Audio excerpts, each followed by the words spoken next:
Isang malakas na lagabog ng nabasag, nababasahin ang bumasag sa katahimikan ng mansyon. Sorry po, Lola. Hindi ko po sinasadya. Ang nanginginig na tinig ng isang bata ay halos malunod sa matigas at walang emosyong boses ni Rebecca Montemayor.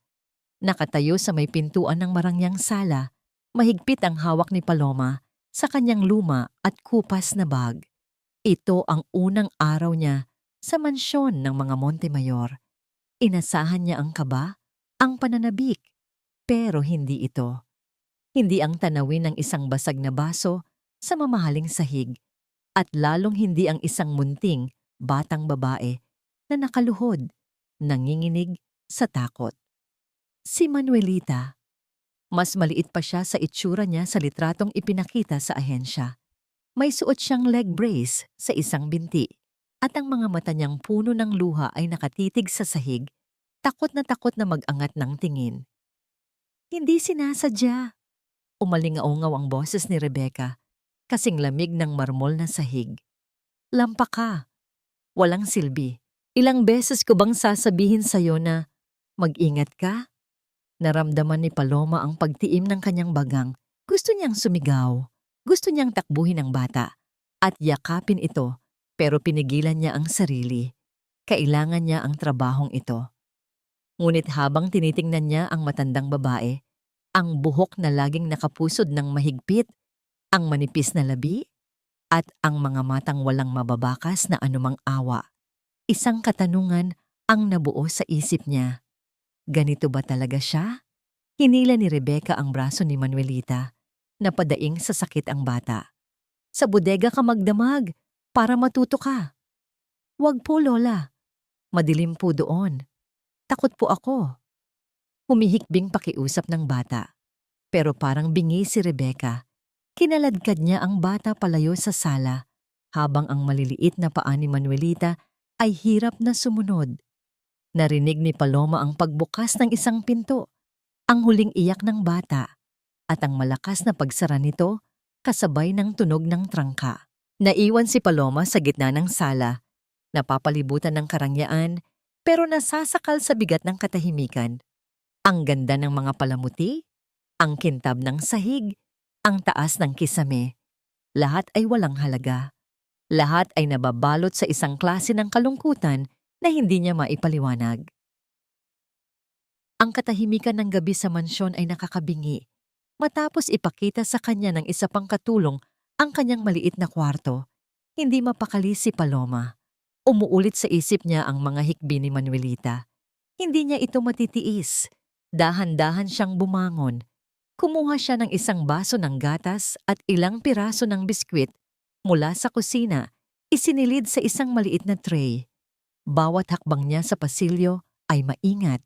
Bawat kaluskos ay tila isang malakas na ingay sa gabing iyon. Huminto siya sa tapat ng pinto ng bodega. Madilim at nakakatakot. Idinikit niya ang kanyang tainga sa malamig na kahoy. Wala siyang marinig. Manuelita. Bulong niya, halos hindi marinig. Bata. May narinig siyang mahinang kaluskos mula sa loob. Psst! Ako si Paloma, ang bagong katulong. Sabi niya ulit sa mahinang boses. May dala ako para sa'yo. Dahan-dahan niyang inilapag ang tray sa sahig at itinulak ito sa siwang sa ilalim ng pinto. Ang baso ng gatas ay bahagya lang kumasya. Huwag kang matakot, ha? Hindi ka nag-iisa. Ilang sandali pa. Narinig niya ang mahinang tunog ng pag-inom at ang pagnguya ng biskwit. Napapikit si Paloma at naramdaman niya ang unti-unting pag-init ng kanyang mga mata. Hindi niya dapat hayaan ang sarili na maging emosyonal. May misyon siya dito. Ngunit ang pag-iyak ng isang inosenteng bata ay kayang bumiyak kahit sa pinakamatigas na puso. Nang masiguro niyang ligtas ang pagkain sa loob, tahimik siyang tumayo para bumalik sa kanyang silid. Ngunit sa pag-ikot niya, naramdaman niyang may mga matang nakamasid sa kanya mula sa dulo ng madilim na pasilyo.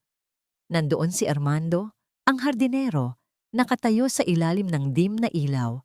Hindi gumagalaw. Nakatingin lang ito sa kanya. Hindi ito tingin ng isang simpleng hardinero. May kalkulasyon sa mga mata nito.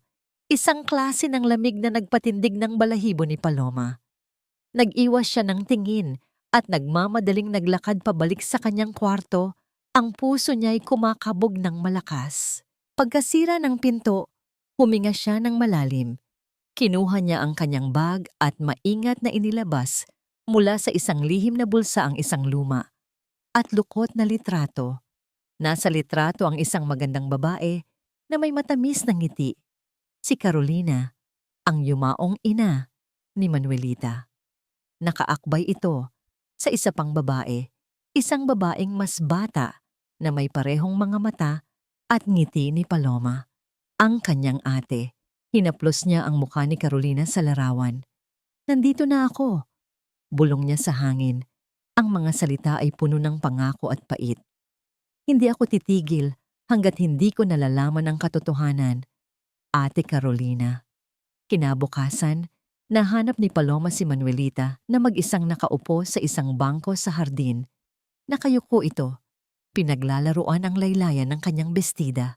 Walang imik. Tila isang munting ibon na may bali ang pakpak. Dahan-dahang lumapit si Paloma, maingat na hindi ito magulat. Umupo siya sa tabi ng bata, nag-iwan ng sapat na espasyo sa pagitan nila. Hindi siya nagsalita. Kumuha lang siya ng isang tuyong dahon mula sa kanyang bulsa at nagsimulang itupi ito ng may kasanayan. Ilang minuto ang lumipas sa katahimikan. Maya-maya, naramdaman ni Paloma ang dahan-dahang pag-usog ni Manuelita palapit sa kanya, sumisilip sa ginagawa ng kanyang mga kamay. Isang magandang bulaklak na gawa sa dahon ang nabuo. Inilahad ito ni Paloma sa bata. Para sa'yo. Nag-aalinlangan ang mga mata ni Manuelita. Tumingin ito sa bulaklak, tapos kay Paloma, na para bang sinusuri kung totoo ang lahat. Nang makita niya ang sinserong ngiti sa mga labi ni Paloma, dahan-dahan niyang inabot ang munting regalo. At sa unang pagkakataon, mula nang tumapak si Paloma sa mansyon na yon, nakita niya itong ngumiti. Isang maliit, halos hindi kapansin-pansing na ngiti. Pero para kay Paloma, iyon ay sinliwanag ng sikat ng araw. Ang ngiting iyon ang naging tulay sa pagitan nila. Sa mga sumunod na araw, hinayaan na ni Manuelita si Paloma na pumasok sa kanyang maliit na mundo. Ipinakita niya rito ang kanyang mga laruan. Ipinakita rin niya ang isang bagay na higit pa sa lahat ng iyon. Isang maliit, kahoy na kahon na nakatago sa ilalim ng kanyang kama. Lihim lang natin, Ate Paloma, ha? Bulong ni Manuelita habang maingat na binubuksan ang takip. Sa loob, may isang lumang manika na tastas ang isang mata at isang kwaderno. Kay Mama po to, sabi ng bata, habang kinukuha ang kwaderno. Sketchbook po niya. Binuklat ito ni Manuelita. Puno ito ng mga guhit ng mga bulaklak, mga ibon, at isang paulit-ulit na larawan, ang mukha ng isang masayang sanggol. Si Manuelita. Bawat guhit ay puno ng pagmamahal. Sa huling pahina, may isang drawing na hindi pa tapos. Isang larawan ng isang pamilya, isang ina, isang ama, at isang batang babae na magkahawak kamay. Hindi na po niya natapos. Malungkot na sabi ni Manuelita. Hinaplos ni Paloma ang buhok ng bata. Sa bawat pahina ng sketchbook, lalong tumitibay ang kanyang determinasyon. Kailangang may managot sa pagkitil sa kaligayahan ng pamilyang ito. Isang hapon, habang naglilinis si Paloma sa pasilyo sa ikalawang palapag, narinig niya ang boses ni Rebecca mula sa nakabukas na pinto ng kwarto nito. Kausap nito si Armando sa telepono. Agad na kumabog ang dibdib ni Paloma. Nagtago siya sa likod ng isang malaking florera. Sapat lang para marinig ang usapan.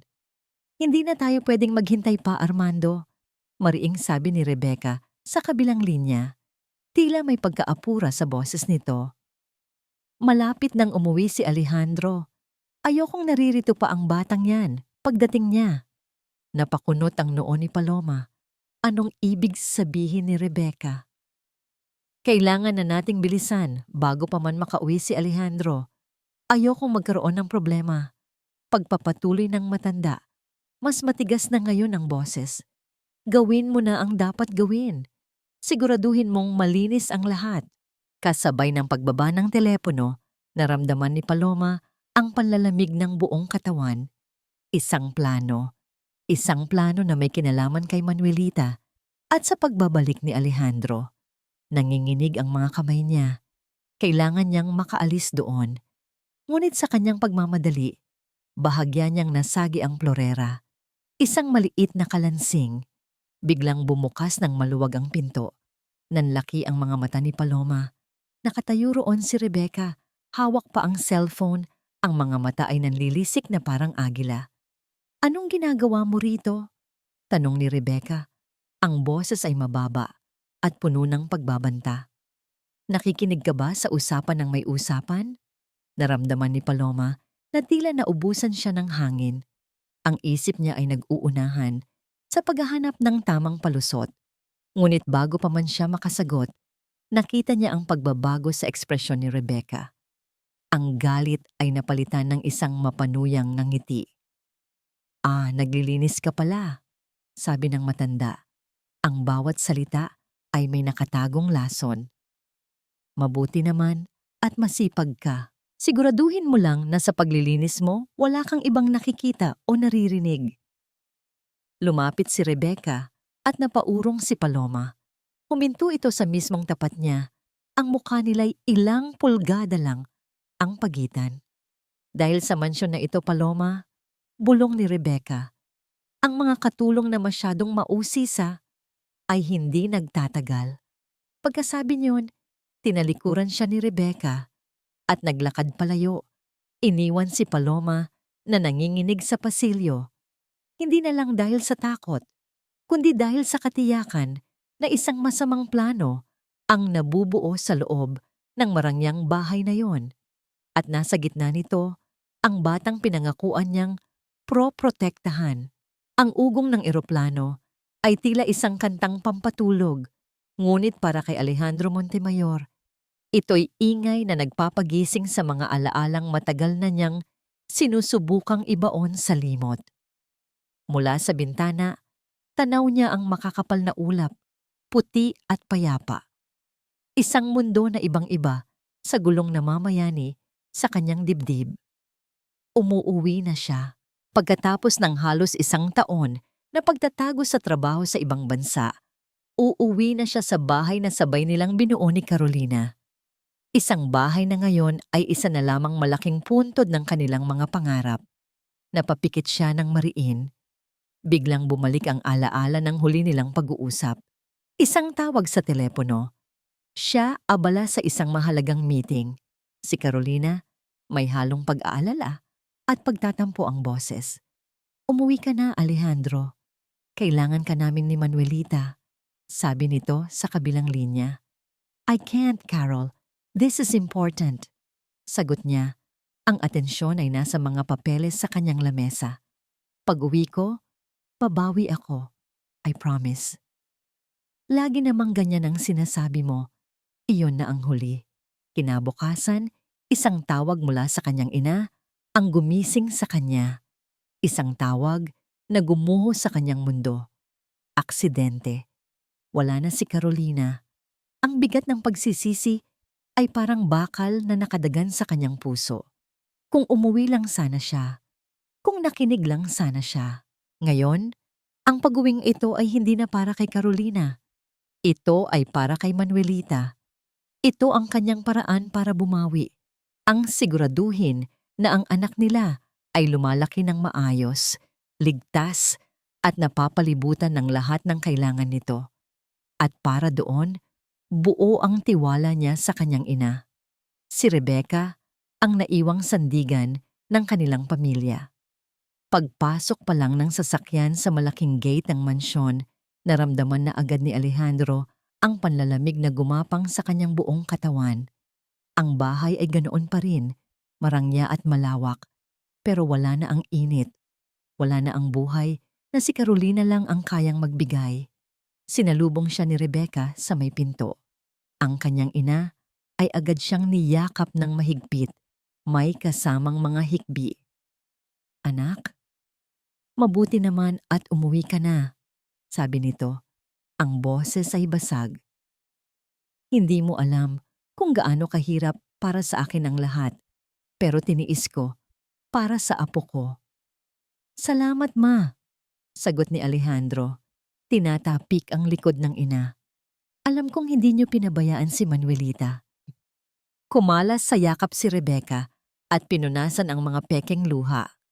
Siyempre naman. Pero anak, may bago tayong katulong. Si Paloma.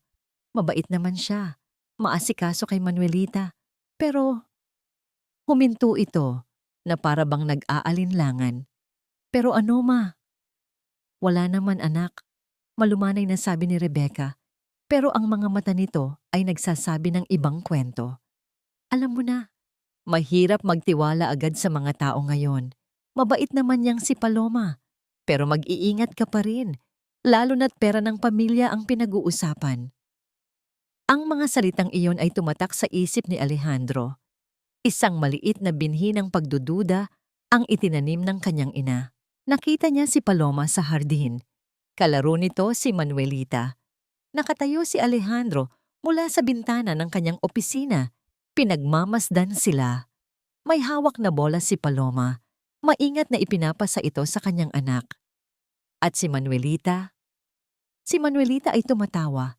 Isang tunog na matagal nang hindi naririnig ni Alejandro. Isang tunog na nagdulot ng kakaibang kirot at saya sa kanyang puso. Sa unang pagkakataon, nakita niya ng malapitan ng bagong katulong. Simple lang ang itsura nito, pero may kakaibang liwanag sa ngiti nito habang nakikipaglaro sa kanyang anak. May sinseridad, may init. Ngunit umalingaw-ngaw sa isip niya ang sinabi ng kanyang ina. Mag-iingat ka pa rin. Bumaba siya para salubungin ang mga ito. Nang makita siya, agad na tumakbo si Manuelita papunta sa kanya. Isang takbong hirap at dahan-dahan dahil sa leg brace. Yumuko siya para yakapin ang kanyang anak. Daddy! Hello, princess! Sabi niya. Hinalikan ito sa noo. Nang mag-angat siya ng tingin, nakatayo na sa harap niya si Paloma. Good afternoon po, Sir Alejandro. Magalang na bati nito. Tumangulang si Alejandro, isang formal at malamig na pagbati. Pinagmasdan niya ito mula ulo hanggang paa. Mukha namang mapagkakatiwalaan, pero hindi niya maaaring isantabi ang babala ng kanyang ina. Pinagmasdan niya ang payapang mukha ng kanyang anak. Kamukhang gabi. Bago matulog, dumaan muna si Alejandro sa kwarto ni Manuelita. Naabutan niya itong mahimbing na. Kinumutan niya ito at umupo sa gilid ng kama. Pinagmasdan niya ang payapang mukha ng kanyang anak. Kamukha ito ni Carolina. Ang parehong pilik mata, ang parehong hugis ng labi. Muling bumalik ang pamilyar na sakit sa kanyang dibdib. Patawarin mo ako, anak. Bulong niya. Patawarin mo si Daddy. Akmang tatayo na siya nang marinig niya ang isang mahinang salita mula sa kanyang natutulog na anak. Isang pangalan na binigkas ng may halong paghanga at kapanatagan. Paloma? Anghel? Natigilan si Alejandro. Anghel? Ang salitang yun ay hindi tumugma sa pagdududang itinanim ng kanyang ina sa kanyang isipan kanina lang. Sino ba talaga itong si Paloma? Isang anghel na tagapag-alaga para sa kanyang anak? O isang taong may lihim na pakay na kailangan niyang pag-ingatan? Naiwan siyang nakatayo sa dilim, mas lalong naguluhan. Ang puso't isip ay nagsisimula ng magtalo. Ang salitang anghel ay paulit-ulit na umuukil-kil sa isip ni Alejandro. Sa mga sumunod na araw, ang mansyon ay naging isang entablado para sa kanyang tahimik na pagmamasid. Sa umaga, nakikita niya kung paano kinakausap ni Paloma si Manuelita. Hindi parang isang batang may kapansanan, kundi parang isang normal na bata na puno ng potensyal. Sa tanghalian, nasasaksihan niya ang walang hanggang pasensya ni Paloma sa pagpapakain sa kanyang anak. Isang gawain na dati laging nauuwi sa sigawan at iyakan. Isang hapon, habang nagpapanggap na nagbabasa ng papeles sa kanyang opisina na may tanaw sa dining area, Narinig niya ang malambing na boses ni Paloma. "Isa pa, Noelita. Para kay Mama," sabi nito habang sinusubuan ng gulay ang bata. "At isa pa, para kay Daddy." Sa unang pagkakataon sa loob ng isang taon, naramdaman ni Alejandro ang isang bagay na malapit sa kapayapaan. Ang imahe ng dalawa, isang simpleng katulong at ang kanyang anak, ay nagdulot ng init sa malamig na mansyon. Pero sa gabi, naririnig niya ang kanyang ina. "Huwag kang masyadong magtitiwala, Alejandro," bulong nito habang nagkakape sila. "Hindi natin alam ang tunay na kulay ng mga yan. Baka ginagamit lang niya ang bata para makuha ang loob mo." Sino ang paniniwalaan niya? Ang mga babala ng kanyang ina o ang nasasaksihan ng kanyang sariling mga mata? Ang sagot ay dumating sa kalaliman ng isang gabing bumuhos ang malakas na ulan. Nagising si Alejandro sa isang mahinang pag-iyak mula sa kwarto ni Manuelita. Agad siyang bumangon at mabilis na tinungo ang silid ng anak. Pagbukas niya ng pinto, naabutan niya si Manuelita na humihigbi sa kama, nanginginig. Pero hindi ito nag-iisa. Nandoon si Paloma, nakaupo sa gilid ng kama, hawak ang isang basahan na isinasawsaw sa palangganang may tubig. Dahan-dahan niyang ipinupunas ito sa noo, mga braso at likod ng bata. "Shh! Andito lang si ate," malambing na bulong ni Paloma. "Mawawala din niyang init, makikita mo." Lumapit si Alejandro at sinalat ang noo ng anak. Nag-aalab ito sa lagnat. "Anong nangyari?" tanong niya. Hindi maitago ang pag-aalala sa boses. "Nagising po ako sa ubo niya, sir." Kalmadong sagot ni Paloma.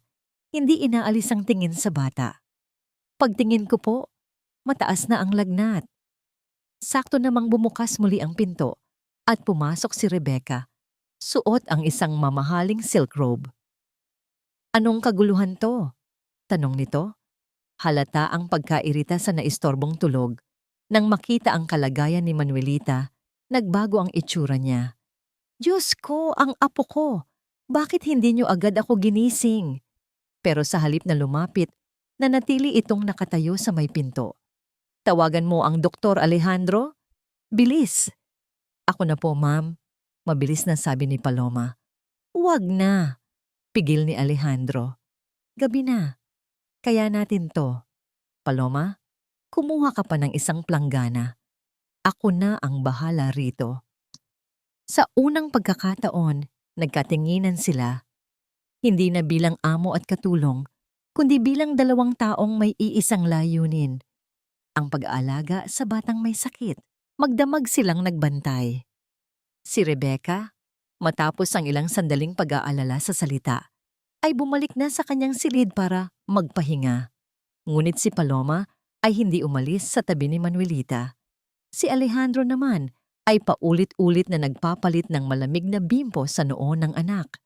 Pinagmamasdan niya si Paloma sa bawat kilos nito. Ang pag-aalaga nito ay hindi pilit. Hindi ito trabaho lang. Nakikita niya sa mga mata nito ang tunay na pagmamalasakit. Pasado 3:00 ng madaling araw, nang sa wakas ay bumaba na ang lagnat ni Manuelita at naging mahimbing na ang tulog nito. Nakasandal si Paloma sa isang upuan, halatang pagod na, pero pilit pa ring iminumulat ang mga mata. Tahimik na lumabas ng kwarto si Alejandro. Pagbalik niya, may dala na siyang 2 tasa ng mainit na kape. Iniabot niya ang isa kay Paloma. "Baka kailangan mo nito." Nagulat si Paloma. "Salamat po, sir." Alejandro na lang. Sabi niya, umupo sa isa pang upuan na medyo malayo sa kama. "Salamat sa ginawa mo ngayong gabi, Paloma. Hindi ko alam ang gagawin ko kung wala ka." "Trabaho ko po yun, sir." "Alejandro?" Mahinang sagot ni Paloma. Ang init ng tasa ay gumagapang sa kanyang nanlalamig na mga kamay. Humigop ng kape si Alejandro. Ang mga mata ay nakatitig sa natutulog na anak. "May itatanong ako sa'yo, kung okay lang." Tumingin si Paloma. Bakit ganito kakabait sa anak ko?" tanong niya. Ang boses ay puno ng sinserong pagtataka. Higit pa sa isang trabaho ang ipinapakita mo. Yumuko si Paloma at tiningnan ang hawak na tasa. Ngumiti siya ng bahagya, isang nangiting may bahid ng lungkot. Dahil nakikita ko po ang sarili ko sa kanya noong bata ako. Sagot niya, ang boses ay halos pabulungi. Ang simpleng sagot na yon ay tumagos sa puso ni Alejandro. Bigla niyang nakita si Paloma sa ibang liwanag. Hindi lang isang katulong, kundi isang taong may sariling kwento, sariling pinagdaanan. Naramdaman niya ang isang koneksyon, isang hindi maipaliwanag na pag-unawa. Sa gitna ng katahimikan ng madaling araw, sa loob ng silid ng isang natutulog na bata, may isang bagay na nabuo sa pagitan nila. Isang bagay na mas malalim pa sa pasasalamat. Ngunit hindi nila alam, sa bahagyang nakabukas na pinto, isang anino ang nakatayo. Narinig ni Rebecca ang lahat. Nakita niya ang paraan ng pagtingin ni Alejandro kay Paloma. At habang nakatingin siya sa dalawang tasang naglalapit, ang mga kamay niya ay ikinuyom niya ng mahigpit at sa kanyang mga mata ay may umusbong na apoy ng galit at pagkasuklam. Ang tingin ni Rebecca ng gabing iyon ay isang malinaw na deklarasyon ng giyera. Naramdaman ni Paloma ang pagbabago sa hangin sa loob ng mansyon. Ang mga utos ni Rebecca ay naging mas matalas. Ang mga tingin ni Armando ay naging mas mapanuri. Alam niyang paubos na ang kanyang oras. Hindi na ito simpleng pag-aalaga kay Manuelita. Isa na itong karera, laban sa oras. Kailangan na niyang kumilos. Ang pagkakataon ay dumating makalipas ang 2 araw. Nagpaalam si Rebecca na dadalo sa isang charity meeting at isinama nito si Armando bilang driver. Alam ni Paloma na ito na ang hudyat na hinihintay niya. Nang makaalis na ang sasakyan at nang masiguro niyang natutulog ng mahimbing si Manuelita sa kanyang silid, tinungo ni Paloma ang isang lugar sa bahay na matagal na niyang gustong pasukin. Ang dating opisina ni Carolina. Nakalak ang pinto, gaya ng inaasahan niya. Ngunit handa si Paloma. Gamit ang isang alambre na matagal na niyang itinago at sa tulong ng mga natutunan niya sa kanyang amang karpintero, pinakialaman niya ang seradura. Puso niya'y tila gustong kumawala sa kanyang dibdib sa bawat kalansing.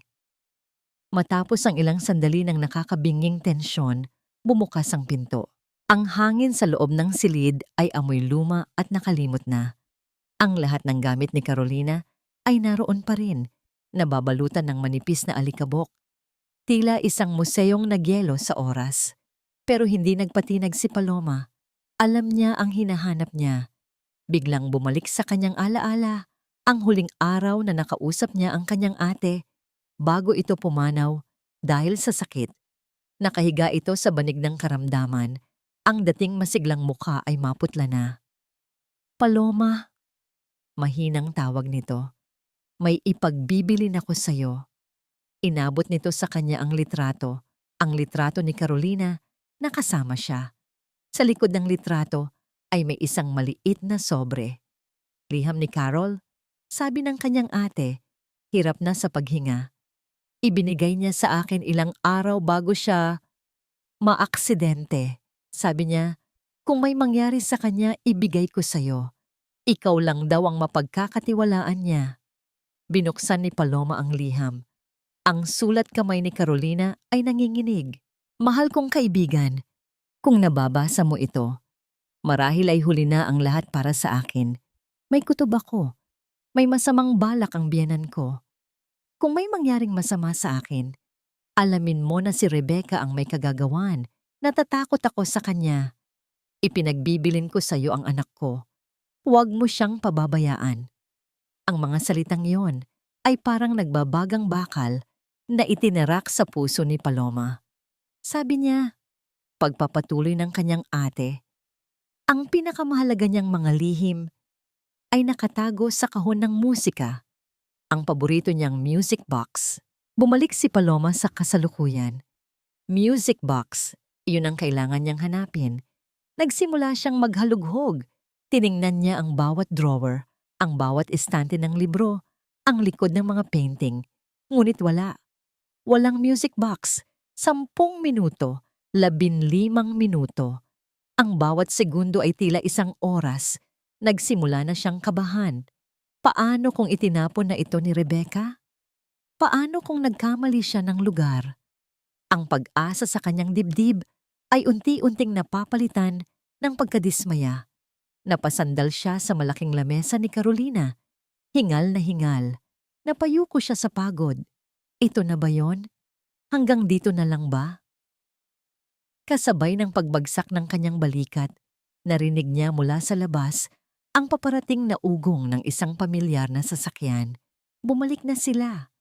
Nanlaki ang mata ni Paloma sa takot. Kailangan na niyang umalis. Sa kanyang pagmamadali, napasubsob siya ng bahagya sa lamesa.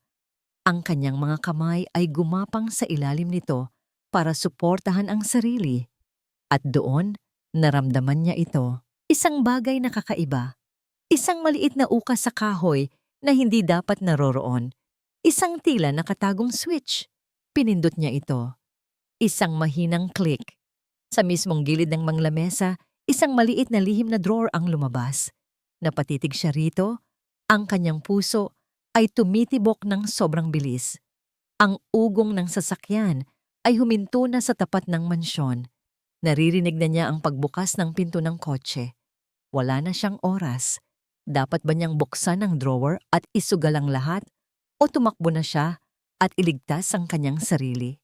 Nakaupo si Rebecca sa harap ng kanyang vanity mirror, pinagmamasdan ang sariling refleksyon. Ngunit hindi ang mga alahas o ang mamahaling damit ang tinitingnan niya. Ang nakikita niya ay ang unti-unting pagguho ng mundong matagal niyang binuo at iningatan. Nakita niya ang paraan ng pagtingin ni Alejandro kay Paloma. Ang tingin na yon, iyon din ang tingin na ibinibigay niya noon kay Carolina. Isang tingin na puno ng paghanga, pagmamahal, at pagtitiwala. Isang tingin na hindi kailanman ibinigay ni Alejandro sa sarili niyang ina. Ang laso ng selos ay gumapang muli sa kanyang mga ugat. Kasing tindi noong nabubuhay pa si Carolina. Ang babaeng iyon, si Carolina. Inagaw niya ang lahat, ang atensyon ng kanyang anak, ang kapangyarihan sa pamamahay na ito. Ngayon, itong hampas lupang katulong na si Paloma naman ang susunod. Hindi. Hindi siya papayag. Kinuha niya ang kanyang cellphone at tinawagan si Armando.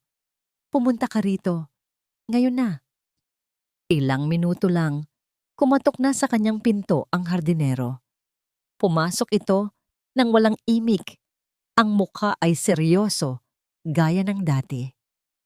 Nakikita mo ba ang nakikita ko, Armando? Tanong ni Rebecca. Hindi inaalis ang tingin sa salamin. Ang anak ko, unti-unti nang nahuhulog sa patibong ng babaeng yan. Ano ang plano niyo, senyora? Tanong ni Armando. Ang boses ay laging kalmado. Ngumisi si Rebecca sa salamin, isang nangising hindi umabot sa kanyang mga mata. Simple lang. Kung hindi natin siya kayang paalisin sa mabuting paraan, gagamit tayo ng paraan na hindi niya malilimutan. Tumayo siya at lumapit sa kanyang cabinet. Mula sa isang kahon ng alahas, kinuha niya ang isang kumikinang na diamond necklace. Isang kwintas na minana pa niya sa kanyang ina. Panahon na para mawala ang babaeng yan sa buhay natin, magpakailanman.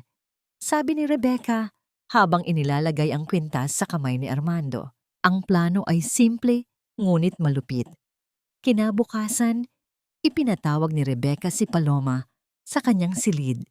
Ang nangiti sa kanyang labi ay matamis, ngunit ang kanyang mga mata ay nanatiling malamig. Paloma, Ija, sabi niya, sa tono na parang isang mapagmahal na matanda. Medyo masama ang pakiramdam ko. Maaari mo bang ayusin ang aking aparador? Pagod na kasi ang matandang ito. Sige po, ma'am. Walang problema. Magalang na sagot ni Paloma. Walang kamalay-malay. Bago pa man makapagsimula si Paloma, inabutan siya ni Rebecca ng isang baso ng orange juice. Uminom ka muna. Alam kong napapagod ka na rin sa pag-aalaga kay Manuelita. Nagpasalamat si Paloma at ininom ang juice. Hindi niya napansin ang bahagyang kakaibang lasa nito o ang matamang pagmamasid ni Rebecca sa bawat lagok niya habang si Paloma ay abala sa pagtutupi ng mga damit at habang ang ipinainom na pampahina ay unti-unting gumagana sa kanyang katawan. Isa ng anino ang tahimik na pumasok sa silid mula sa pinto sa terrace. Si Armando. Sa isang mabilis at sanay na kilos, habang si Paloma ay nakatalikod, isinilid ni Armando ang diamond necklace sa bulsa ng apron ni Paloma. Pagkatapos, sa isang senyas mula kay Rebecca, tahimik itong lumabas na parang hindi kailanman naparoon. Naramdaman ni Paloma ang bahagyang pagkahilo, ngunit ipinagsawalang bahala niya ito. Marahil ay pagod lang, tinapos niya ang kanyang gawain at nagpaalam na kay Rebecca. Nang makalabas na si Paloma, hinintay ni Rebecca ang eksaktong 3 minuto. Pagkatapos, huminga siya ng malalim. Inihanda ang sarili para sa pinakamagaling na pag-arte ng kanyang buhay at sumigaw siya.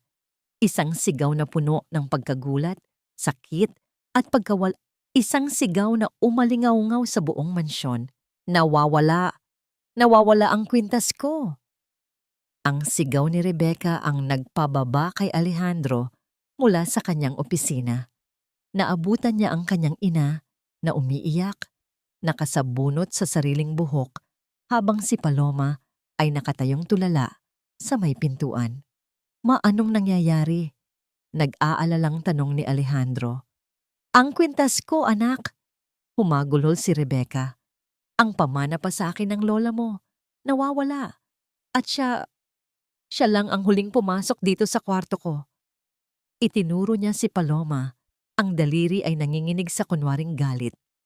Lahat ng mata ay napunta kay Paloma. Ang pagkalito at pagtanggi ay malinaw na nakaguhit sa kanyang mukha. Hindi po totoo yan, ma'am. Wala po akong kinuha. Sinungaling! Sigaw ni Rebecca. Magnanakaw! Tumingin si Rebecca kay Alejandro. Ang mga mata ay puno ng luha. Anak, mula nang dumating ang babaeng yan, nagkakagulo na ang pamamahay na to. Sinabi ko na sa'yo, hindi ba? Hindi siya mapagkakatiwalaan. Ang mga salita ni Rebecca ay tumama kay Alejandro na parang mga suntok. Ang kanyang pagdududa, ang kanyang pagkalito, lahat ay bumalik. Tumingin siya kay Paloma na ngayon ay umiiyak na rin at pagkatapos ay sa kanyang ina na mukhang biktima ng isang karumal-dumal na krimen. Nasa gitna siya at kailangan niyang pumili.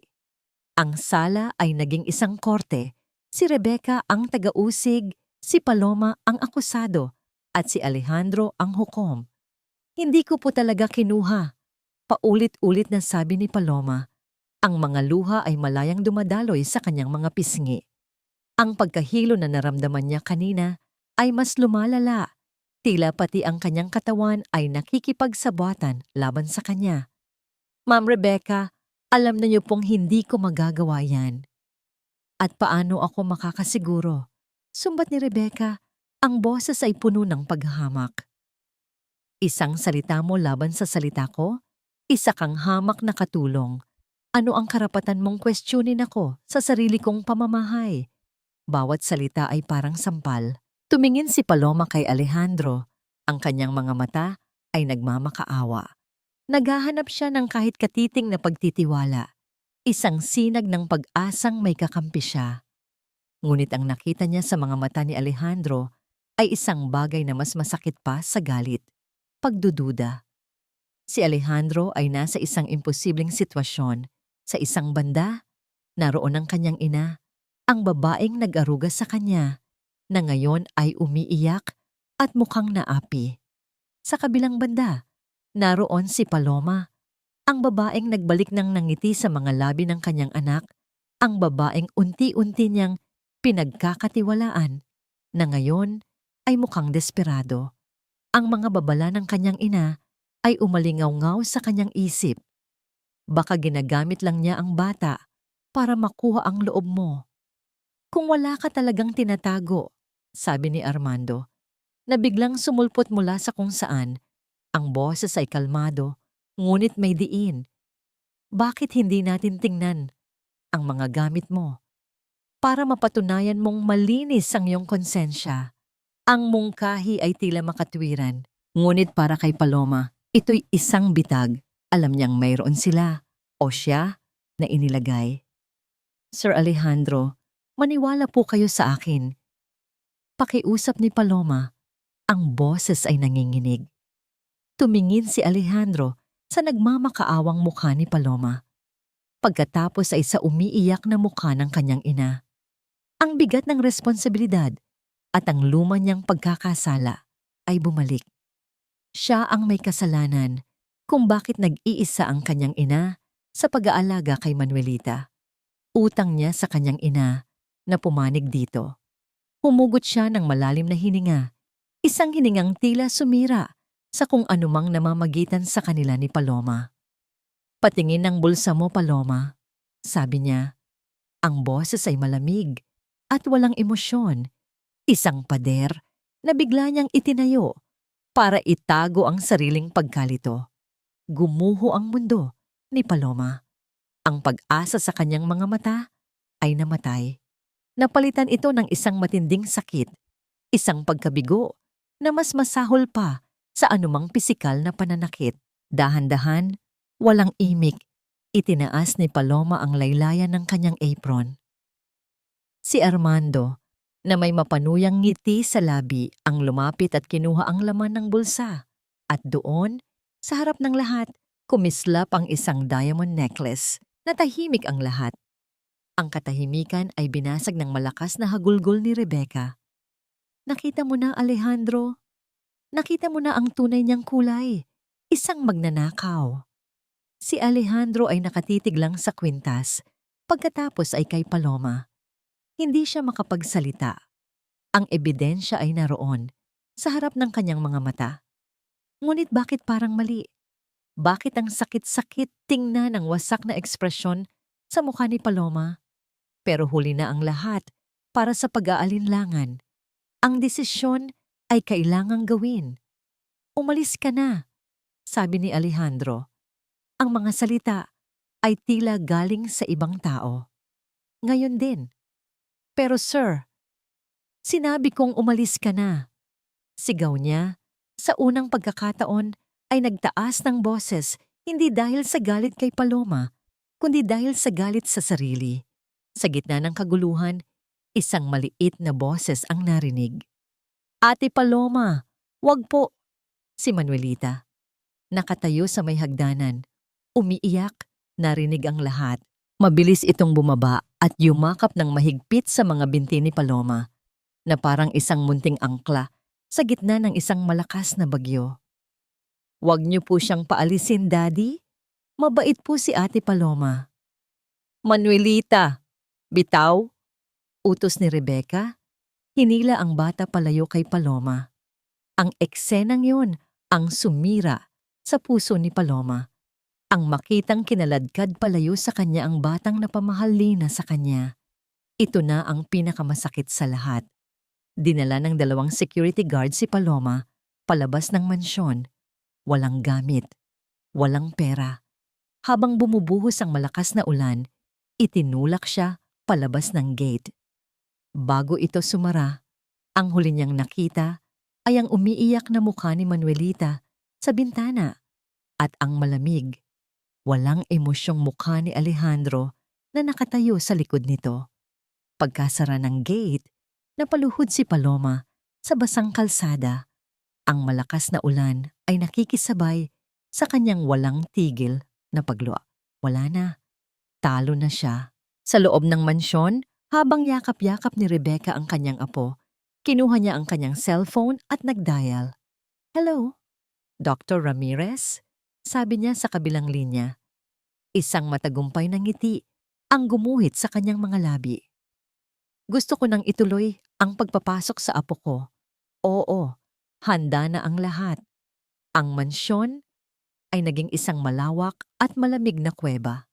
Ang katahimikan pagkatapos ng pag-alis ni Paloma ay mas mabigat at mas nakakabingi kaysa sa anumang ingay. Para kay Alejandro, Ang bawat sulok ng bahay ay may anino ni Paloma. Ang hardin, kung saan sila naglalaro ni Manuelita. Ang kusina, kung saan sila unang nagkape. Ang pasilyo, kung saan niya ito huling sinigawan. Ang tagumpay na naramdaman niya sa pagpanig sa kanyang ina ay mabilis na napalitan ng isang mapait na lasa sa kanyang bibig. Tama ba ang ginawa niya? Ang ebidensya ay malinaw, pero ang pagtangis ni Manuelita ay mas malinaw. Mula nang umalis si Paloma, hindi na kumakain ng maayos ang bata. Hindi na ito nagsasalita. Madalas niya itong nahuhuling nakatingin sa may gate, tila naghihintay. At sa gabi, sa kanyang pagtulog, iisang pangalan ang binubulong nito. Paloma, Paloma. Bawat bulong ay parang isang karayom na tumutusok sa konsensya ni Alejandro. Isang gabi, hindi na niya makayanan ang bigat ng katahimikan. Para takasan ang kasalukuyan, nagpa siya siyang harapin ang nakaraan. Umakyat siya sa attic, sa lugar kung saan niya itinago ang lahat ng gamit ni Carolina. Binuksan niya ang isang malaking baul. Ang amoy ng lavender at ng mga lumang alaala ay sumalubong sa kanya. Nandoon ang mga damit ni Carolina, ang mga paborito nitong libro, at sa ilalim ng lahat, ang isang bagay na kapwa nila pinakaiingatan, ang kanilang music box. Gawa ito sa maitim na kahoy na may ukit ng kanilang mga pangalan. Ito ang una niyang regalo kay Carolina noong magkasintahan pa lang sila. Dahan-dahan niya itong binuksan. Isang pamilyar, malambing na himig ang tumugtog, ang kanilang kanta. Isang himig na dati nagdudulot ng saya, ngunit ngayoy puno ng lungkot. Pinagmasdan niya ang loob nito. Ang pulang velvet na lining ay medyo kupas na. Hinaplos niya ito, inaalala ang mga daliri ni Carolina na dati gumagawa ng parehong bagay. Ngunit may naramdaman siyang kakaiba. Isang bahagyang umbok sa ilalim ng tela. Isang bagay na hindi dapat naroroon. Dahil sa kuryosidad, maingat niyang hinila ang dulo ng velvet. Madali itong natanggal. At sa ilalim nito, sa isang lihim na kompartimento na hindi niya alam na umiral, ay may isang nakatuping papel. Luma na ito. Ang puting kulay ay naninilaw na. Ang mga tupi ay halos mapunit na. Nanginginig ang mga kamay ni Alejandro habang binubuksan niya ito. Nakilala niya agad ang sulat kamay. Kay Carolina, mahal kong Alejandro, kung nababasa mo ito ngayon, ibig sabihin ay hindi ko na nagawang sabihin sa iyo ng personal. Patawad. Matagal na akong may hinala. Matagal na akong takot. Hindi ko masabi sa iyo dahil ayokong maging dahilan ng pag-aaway ninyo ng iyong ina. Mahal mo siya at naiintindihan ko yon, pero kailangan mong malaman ang katotohanan. Naaalala mo ba noong bata pa ako? Yung kwento ko sa'yo na nahulog ako sa bisikleta dahil biglang hindi gumana ang preno? Hindi yun aksidente, Alejandro. Nakita ko siya. Nakita ko si Mama Rebecca na may ginagawa sa bisikleta ko isang gabi bago yun. Pinutol niya ang preno. Akala ko, dala lang ng pagkabata, isang masamang biro. Pero ngayon nararamdaman ko ulit yun. Ang mga tingin niya, ang mga ngiti niyang hindi umaabot sa mata. Narinig ko siyang kausap si Armando tungkol sa preno ng sasakyan ko. Sinabi niyang kailangan ayusin para sa mahabang biyahe. Alejandro, natatakot ako. Hindi para sa akin, kundi para sa ating anak. Ang hininga ni Alejandro ay tila nahinto. Ang bawat salita ay parang isang suntok sa kanyang sikmura. Ang mundo niya ay nagsimulang umikot. Ang imahe ng kanyang ina bilang isang mapagmahal na lola ay unti-unting nababasag at ang lumalabas na larawan ay isang halimaw. Binasa niya ang huling pangungusap sa liham. Kung nababasa mo ang liham na ito, Alejandro, ibig sabihin ay nagtagumpay na ang iyong ina at si Armando ang kasabwat niya. Iligtas mo ang anak natin. Kasabay ng pagbagsak ng kanyang mga luha sa lumang papel, isang tunog mula sa labas, ang bumasag sa katahimikan ng gabi. Isang tunog na nagpatindig sa lahat ng balahibo sa kanyang katawan. Ang sirena ng isang ambulansya. Papalapit. Papalapit sa mansyon. Nang itaboy palabas ng mansyon, hindi hinayaan ni Paloma na talunin siya ng pagkabigo. Ang mga luha ay mabilis na napalitan ng nag-aapoy na determinasyon. Hindi na ito tungkol sa paglilinis ng kanyang pangalan. Tungkol na ito sa pagliligtas sa buhay ni Manuelita. Alam niyang kailangan niya ng pruweba. Isang pruwebang hindi kayang baliin ng mga luha o ng impluensya ni Rebecca. At isa lang ang pumasok sa kanyang isip. Ang mekaniko. Naalala niya ang isang kwento ni Carolina na ibinahagi sa kanya ng kanyang ate. May isang matandang mekaniko, si Mang June, na matagal nang nagsisilbi sa mga Montemayor, ngunit bigla na lang nag-resign ilang linggo matapos ang pagkamatay ni Carolina. Sabi ni Rebecca noon, nagretiro na raw ito at umuwi sa probinsya. Pero ayon kay Carolina, natatakot daw ito at may gustong sabihin. Hinagilap ni Paloma ang address ni Mang June mula sa isang dating katulong na naging kaibigan niya. Matapos ang halos 2 araw na paglalakad, pagtatanong at pamamasahe, nahanap niya ito sa isang maliit na talyer sa kabilang bayan. Noong una, ayaw magsalita ng matanda. Takot ito. Pinagbantaan daw siya ni Armando na idadamay ang kanyang pamilya. Mang June, parang awa niyo na. Pakiusap ni Paloma. Ang mga mata ay namumugto. Buhay po ng isang inosenteng bata ang nakataya. Ang anak po ni Ma'am Carolina. Ang pagbanggit sa pangalan ni Carolina ang nagpabago sa lahat. Nakita ni Mang June sa mga mata ni Paloma ang parehong sinseridad at kabutihan na nakita niya noon sa yumaong ginang. Sinabi sa akin ni Armando na tingnan daw ang preno ng sasakyan ni Ma'am Carolina. Nagsimulang magkwento ang matanda. Nanginginig ang boses. Tinanong niya ako kung paano ito sisirain nang hindi mag-iiwan ng bakas. Sabi ko, hindi ko alam. Pero kinabukasan, nakita ko siyang may ginagawa sa sasakyan. At pagkatapos, nangyari na ang aksidente. Handa po ba kayong tumestigo? Tanong ni Paloma. Nag-alinlangan si Mang June. Ngunit nang makita niya ang determinasyon sa mukha ni Paloma, dahan-dahan siyang tumango. Para kay Ma'am Carolina, hawak ang pinakamalakas na alas. Nagmamadaling bumalik si Paloma sa mansyon. Hindi niya alam kung ano ang dadatnan niya. Ang alam niya lang, kailangan niyang makarating bago mahuli ang lahat. Sa loob ng mansyon, ang tensyon ay halos hiniwan ng kutsilyo.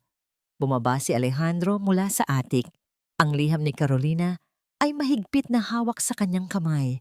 Ang mukha niya ay isang maskara ng galit at sakit. Naabutan niya si Rebecca sa sala. Inaayusan si Manuelita na umiyak. 2 paramedic na nakaunipormeng puti ang naghihintay sa may pinto. Anong ibig sabihin nito? Tanong ni Alejandro. Ang boses ay mababa at nagbabanta. Anak, kalmadong sagot ni Rebecca. Ito ang pinakamabuti para kay Manuelita. Kailangan niya ng tulong na hindi natin kayang ibigay. Dadalhin natin siya sa isang magandang pasilidad kung saan hindi mo siya dadalhin kahit saan, sigaw ni Alejandro. Inihagis ang liham sa mesang nasa pagitan nila. Napatingin si Rebecca sa sulat kamay sa papel. Bigla siyang namutla. Ano yan? Alam mo kung ano yan, Ma? Sabi ni Alejandro. Ang bawat salita ay may bigat. Ang huling salita ni Carolina, ang katotohanan. Habang si Rebecca ay natutulala, si Manuelita, sa gitna ng kanyang pag-iyak, ay nakakita ng isang pamilyar na mukha sa bintana. Ate Paloma. Lahat ay napalingon. Nakatayo sa labas si Paloma, kasama ang isang matandang lalaki. Mabilis na binuksan ni Alejandro ang pinto. Siya si Mang June, sabi ni Paloma. Humihingal. Ang dating mekaniko niyo. Nang makita ni Rebecca si Mang June, alam niyang tapos na ang laro. Ang lahat ng kasinungalingan, ang lahat ng pagpapanggap ay gumuho. Wala kayong pruweba, desperadong sigaw ni Rebecca. Salita laban sa salita. Hindi na kailangan ng pruweba, Ma. Malamig na sagot ni Alejandro. Ang liham na ito at ang pagtatangka mong ipatapon ang sarili mong apo. Sapat na yan. Sa puntong yon, tuluyan nang nawala sa sarili si Rebecca. Ang maskara ng isang ulirang ina ay nalaglag at ang lumabas ay ang mukha ng isang demonyo. Oo, ako nga. Umamin siya. Ang boses ay puno ng puot at inggit. Ako ang may gawa. Dahil dapat sa akin lang si Alejandro. Inagaw siya sa akin ng babaeng yan. At itong batang ito, turo niya kay Manuelita, ay isang buhay na paalala ng pagkatalo ko. Dapat lang siyang mawala. Ang karumal-dumal na pag-amin ay nagpatahimik sa lahat. Ngunit sa gitna ng katahimikan, isang anino ang gumalaw. Si Armando. Alam niyang wala na silang takas. Sa isang iglap, hinablot niya ang pinakamalapit na bagay na maaari niyang gamiting pananggalang, si Manuelita. Kinuha niya ang isang basag na piraso ng salamin mula sa nabasag na picture frame sa mesa at itinutok ito sa leeg ng bata. Huwag kayong lalapit. Sigaw niya. Ang mga mata ay ligaw sa takot. Lahat kayo manahimik. Kung hindi, mamamatay ang batang to. Ang pinagsamang lakas ng loob ni Paloma at ang pag-amin ng pagkatalo sa boses ni Alejandro ay unti-unting nagpabagsak sa depensa ni Armando. Tumingin siya sa umiiyak na bata sa kanyang mga kamay. Isang inosenteng buhay. Dahan-dahan, ang panginginig ng kanyang mga kamay ay tumigil. Binitiwan niya ang basag na salamin at kasabay nito, binitiwan niya ang lahat ng galit at takot na matagal na niyang kinimkim. Nang makitang ligtas na ang bata, mabilis na kumilos ang mga pulis na kanina pa pala tahimik na nakapalibot sa mansyon matapos itawag ng mga paramedic. Dinakip si Armando. Hindi na siya pumalag. Sunod nilang pinusasan si Rebecca. Bago siya ilabas, tumigil ito sa harap ni Alejandro. Walang luha, walang pagsisisi. Tanging malamig na pagkamuhi lang ang nasa mga mata niya habang nakatingin kay Paloma. Sinira mo ang pamilya ko, sabi niya. Matagal na po itong sira. Mahinang sagot ni Paloma. Sinubukan lang naming buuin muli. Nang mailabas na ang dalawa at nang ang bahay ay muling nabalot ng katahimikan, tumakbo si Manuelita papunta kay Paloma at yumakap ng mahigpit. Isang yakap na puno ng pasasalamat at pagmamahal na matagal na nawala. Sumunod na yumakap si Alejandro sa kanilang dalawa at sa unang pagkakataon, sa loob ng napakatagal na panahon, ang mansyon ng mga Montemayor ay napuno. Hindi ng sigawan o takot, kundi ng tahimik na pag-iyak ng 3 taong sa wakas ay natagpuan ang daan pabalik sa isa't isa. Lumipas ang 6 na buwan. Ang dating malamig at malungkot na hardin ng mansyon ay puno na ngayon ng buhay. Ang mga rosas ay namumukadkad at ang sikat ng araw ay tila mas maliwanag. Sa gitna ng hardin, dahan-dahang naglalakad si Manuelita. Wala na ang kanyang leg brace. Bawat hakbang ay may kasamang ngiti at tawanan. Sinasalubong niya ang isang paru-parong lumilipad. Sa di kalayuan, nakaupo sa isang bench sina Alejandro at Paloma. Magkahawak kamay, pinapanood siya. Tingnan mo siya, sabi ni Alejandro. Ang boses ay puno ng paghanga. Parang isang himala. Hindi siya himala, Alejandro, sagot ni Paloma. Nakasandalang ulo sa balikat nito. Matatag lang talaga siya. Tulad mo. Tiningnan ni Alejandro si Paloma. Ang babaeng dumating bilang isang simpleng katulong ay siya na ngayong sandigan ng kanyang buhay, ang arkitekto ng kanilang bagong simula. Hindi ko to magagawa kung wala ka, Paloma, sinsero niyang sabi. Ikaw at si Manuelita, hindi ko alam kung paano mabubuhay nang wala kayo. Hinawakan niya ang baba ni Paloma at dahan-dahan itong iniharap sa kanya. Alam kong masyadong mabilis. Alam kong marami tayong pinagdaanan. Pero ayoko nang mag-aksaya pa ng oras. Paloma, sabi niya, ang mga mata ay puno ng pagmamahal. Gusto kong bumuo ng bagong pamilya. Isang pamilyang totoo. Isang pamilyang nakatayo sa katotohanan at pagmamahal. Tayo, ikaw, ako, at si Manuelita. Isang butil ng luha ang pumatak mula sa mata ni Paloma. Isang luha ng purong kaligayahan. Hindi siya sumagot ng oo. Hindi na kailangan. Tumingin siya kay Manuelita na masayang tumatakbo papalapit sa kanila. Tumingin siya kay Alejandro, ang lalaking natutong magpatawad sa sarili at magmahal muli. At sa ngiti niya, isang ngiti na kasing liwanag ng araw, nahanap ni Alejandro ang kanyang sagot. Ang kanilang bagong simula ay nagsimula na.